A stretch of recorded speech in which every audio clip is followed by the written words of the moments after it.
The only people who don't want to disclose the truth are people with something to hide.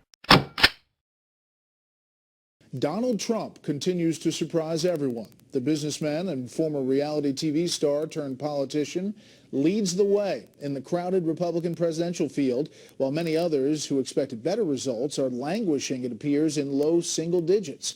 With Fox team coverage, Ed Henry's in New York with some less than encouraging numbers on the Democratic side for Hillary Clinton.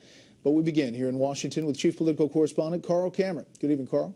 Brett, the first debate is 3 weeks from tonight, and the new Fox polls show an increasingly tight race with Donald Trump leading and Scott Walker getting an announcement bounce. Trump's ahead with 18. Walker's surging at 15. Jeb Bush with 14 makes a virtual three-way tie. No one else reaches double digits. John Kasich and Rick Santorum are tied for 10th at 2%. Carly Fiorina and Rick Perry are tied for 11th at 1%, and 3 others failed to register with less than 1%. From Austin and far back in the pack, Perry sought to shred the frontrunner in writing for his controversial comments about illegal immigration. Quote, "What Mr. Trump is offering is not conservatism, it is Trumpism, a toxic mix of demagoguery and nonsense." A Univision poll says 71% of Hispanic voters in the U.S. have a negative opinion of Trump, which some Republicans worry could cause a backlash against the party overall.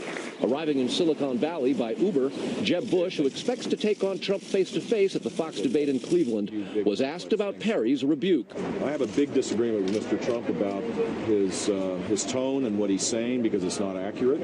And off you go. I like Rick Perry a lot. I think he's running the kind of campaign that I'm respectful of. Walker was in New Hampshire a day after the Wisconsin Supreme Court tossed out what he had long called a partisan political investigation into whether his 2012 recall campaign illegally coordinated with conservative groups. He dismisses Trump. People tell me they are frustrated with politicians who just want to talk about what they're against and who they're against. Americans, I think, want to vote for something and for someone.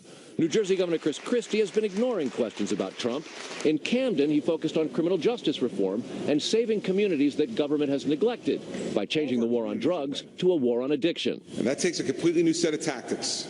Instead of settling for jail every time, we need to give people the chance to get help. Huckabee released a web video dubbed Reconciliation, featuring his past remarks as governor of Arkansas commemorating desegregation. We share schools and streets and lunch counters and buses. Sunday, Huckabee addresses a black church in South Carolina. Late this afternoon, Trump fired back at Perry, tweeting, "Governor Perry failed on the border. He should be forced to take an IQ test before being allowed to enter the GOP debate.